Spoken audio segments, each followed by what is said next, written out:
Here's some various tips, tricks, and hacks for how to successfully grow your YouTube channel in 2022. The first one, this is the only question you should really constantly be asking yourself, is how to make the best video for the audience that you're trying to reach. Not just make the best video, but specifically for your audience. And so you need to define your audience, understand who your audience is, know why you want to make videos for that audience, and then deliver what to that audience is a good video. Because obviously there's YouTubers that make tons of money making videos for little kids, and that's a very different piece of content, different type of video than a YouTuber who's trying to teach people how to make money through real estate. So know your audience and make the best video possible for your audience. Have a ton of patience, years of patience, especially if you're starting a YouTube channel and you want to see if you can make it successful, if you can make some money from it. That's not upload a couple videos. That's not try it for 6 months. That's try it for like 3 to 10 years. I gave myself 3 years when I started. I've heard some of the biggest YouTubers say 10 years. And the pace, the rate at which people get to where they want to be on YouTube varies greatly. But one thing that does seem to be like a common factor in all of it is years of creating videos. And you just need patience and over years, because you're going to need that much time likely to get good enough to really understand this is the best type of video for the audience that I'm trying to reach.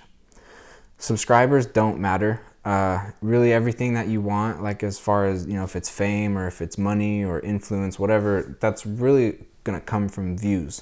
And consistent views, and not so much from your subscribers. Subscribers just don't really matter. They look nice and it is cool, but how many views you get is based on how good your video is, and how much money you make is based on how many views you get. I didn't mention anything about subscribers right there, and YouTube itself says as much. The biggest creators say as much. Small creators like me on YouTube say as much. Like, subscribers just don't really matter. Thumbnails also, no, I'm just kidding. Thumbnails do matter, but not as much as you think that they do. No one gets famous because of their thumbnails no one's YouTube channel is successful just because of their thumbnails. It's because of their videos, and the thumbnails are a great lead into the video. And so just don't get too caught up on thinking thumbnails are everything, because they're not. They are what you need to get people to click into your video, but ultimately it's making the best video possible for your audience that will get you the views. And the views is what will get you the money. And I think make it enjoyable. Enjoy making your videos. Enjoy your topics. Enjoy your niche. If you don't, you're probably going to burn out and quit too soon. Just not really get to where you want to be. And I think that's because you do have to have so much patience over years and make so many videos to really learn and get good at it. If you like the content that you're making, if you like the topic that you're making your content on, it's going to be much easier to continue instead of giving up too soon. And it's really important to believe in yourself. And this isn't just a YouTube thing. It just goes for in general when you're trying to make your own money. It seems to be, and this isn't always the case, but oftentimes there are people that doubt you, that don't believe in you, and even will try to convince you otherwise. But if it's what you want to do, it's, there's plenty of proof that anybody and everybody in tons of different ways can be successful on YouTube and make a living on YouTube. So if it's what you want to do, just don't worry about the naysayers, people that don't believe in you. Just believe in yourself, have some patience, work hard, make a bunch of videos, and you'll probably get there. And one thing that you can do that will help along the way is to make friends with other YouTubers. And there's a couple reasons for that. If all you have around you is just people saying that they don't believe in you, well, make some friends with YouTubers who also have had to deal with that, and that'll be a nice little support system for you. But also, the main point I want to make here is that if you make friends with other YouTubers, you can learn things a lot faster, and you can learn to avoid things a lot sooner than you would just trying to do it all on your own. And so it creates like a compounding effect of learning how to make better videos. Take advantage of search. YouTube still is a search engine. It's still, I believe, the second largest, most used search engine behind Google, and Google owns it. So it's very much still a search engine, meaning people are going and typing in phrases into the search bar to find videos that they want to see. And so especially as a smaller creator, if you can identify popular search terms that are within your topic or niche and make a video around that search phrase and put that search phrase in your title and you upload that video, there's a good chance that people will search, when they search out that phrase, click on your video when it pops up. Now you need to do a little bit of research into how competitive or not that search phrase is.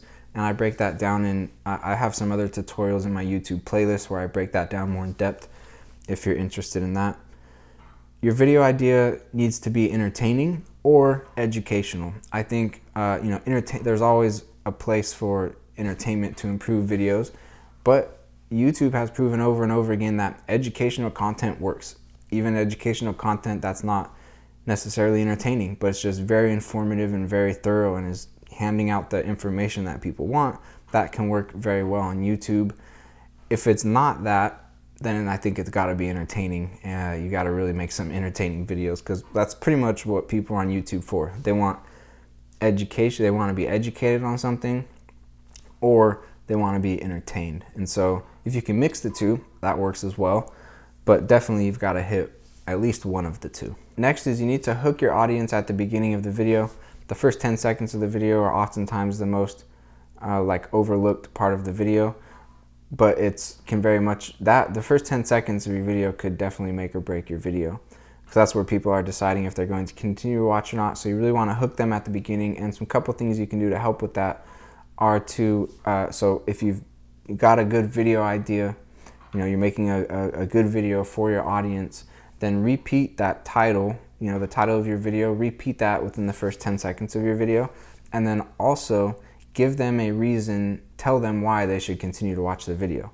And it needs to be a good reason why to them. So not just, hey, watch this video because it's a good video. Really hook them, give them a legitimate reason to watch. And then you can also even have a payoff at the end of the video where some hanging important question gets answered, or someone wins a prize, or the mystery gets, whatever, some sort of payoff, some sort of reason for them to wait all the way till the end, and then to be satisfied when they finally get that payoff at the end. And now these ones are going to be a little bit more like how to hack people's attention, maybe a little bit more tactical here, but visual movement is really important. You don't want people to get bored, right? So if you put B-roll on top of your images, if you're doing scene changes, if you're zooming in and out, different cuts, that stuff is helpful. Just visual changes every 3 to 4 seconds, even every 2 to 3 seconds. And you'll notice this if you study some of the YouTubers that are pulling the most views, they're doing that. Every 2, 3, 4 seconds, something visually is shifting or changing.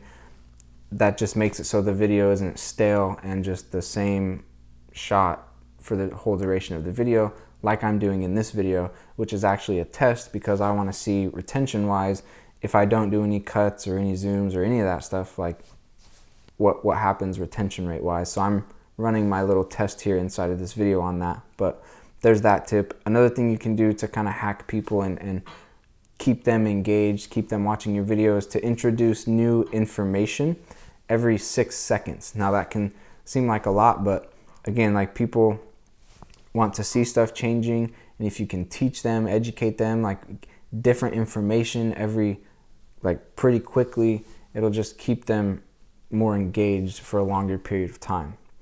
And also, if you can create tension, so a payoff at the end, if you say there's going to be this that happens at the end of the video, and then that they watch the whole video just to see what's going to happen, that's tension, that's keeping them kind of on the edge of their seat. That's a good way to increase retention rate, watch time, how long people are spending on your video. And then also if you add in a twist by 40 seconds into the video, so within the first 10, telling them what it's about, they know why they're going to watch it. Maybe you've introduced the payoff at the end, but then maybe before a minute, like 40 seconds or so, there's an additional twist, like, oh, and also we're adding this in, or this is going to happen. Something that is just an extra twist, an extra addition, an extra reason for them to continue watching. And then, this is one I definitely struggle with at times, but it's to be short and concise, to not over-explain, to not repeat things, and to cut out all dull moments and boring moments. And, that's just pretty straightforward. People, if we get bored when we're watching a video, we're out. Study your analytics and you don't need to necessarily use all of them, but there's some main ones that you want to use, which I'll talk about in just a second. But inside YouTube Studio, you have analytics on your whole channel, and then you also have you can click into analytics on each individual video. So I'd recommend that you study and use your analytics for your whole channel, and that you study and use your analytics inside of each video. And the main data points that I like to pay attention to are click-through rate, because that's kind of where it all starts, right? Are people clicking into your video? And that's going to have a lot to do with your title and thumbnail, the video idea and all that. And then once they're in your video, it's really important to pay attention to watch time, also known as retention rate. What percentage of the video are they watching? How long are they watching the video? And the longer the better there. Because if you think about what YouTube wants, they just want people to stay on there watching videos, because then they can run more ads and make more money, and people like YouTube more and all that sort of thing. So that's really what you want to go for as a creator, is get people to click in. That's your click-through rate. How long are they watching? Your retention rate, or your watch time. And then a couple other ones I like to pay attention to are obviously views. That one's very straightforward. Are you getting views? And then also your RPM, which is how much money you make for every 1,000 views if you're inside of the YouTube revenue program, the monetization program. And that will vary. Like different topics, different videos will have a different RPM. So I like to say pay attention to that, because if you're trying to make money through YouTube ad revenue, YouTube monetization, then you can, by paying attention to that, studying that in your analytics, you can see, oh, this video makes me more money than this video. And I've seen some of my videos reach up to even like that's actually getting views. I had one video for a while there get up to like a $300 RPM, where other videos I have are like a $4 RPM. And so you can just start to gauge that and see where you can make more money from, just as for ad revenue wise. And you should really be trying to get people to watch. This is called your retention rate. Your retention rate should be 70%, meaning they should watch 70% of your entire video. If they're at 30% or 10%, then that just simply means you've got to make a better video for your audience. Now 70%, that's like top tier. That's like you've really figured it out.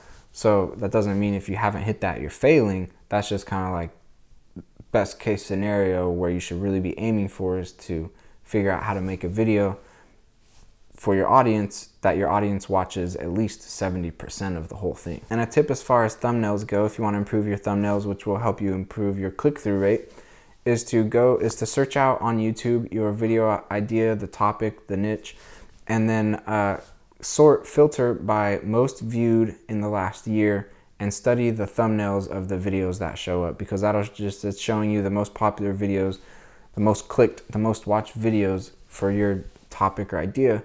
And those thumbnails worked really well, and so they'd be really good thumbnails to study and pull ideas from. And then another tip for increasing your click-through rate is a better last video.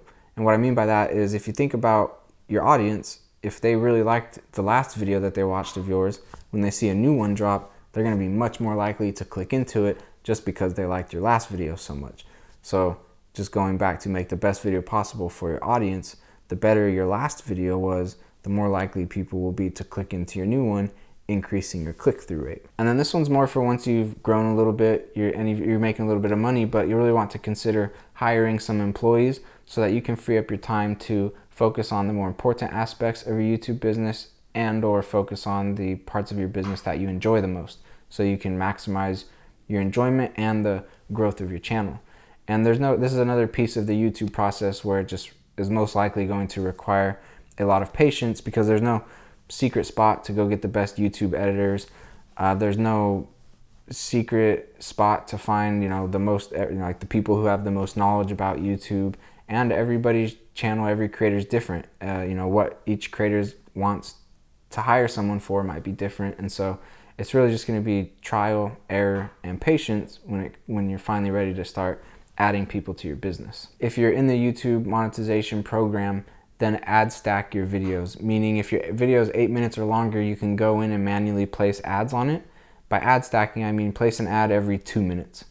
And that might seem excessive, but YouTube's not going to show every single one of those ads to everybody. It mitigates how many ads people see, but that will give you the best chance of showing the most ads possible, and that's how you'll earn the most money possible from the YouTube ad revenue program.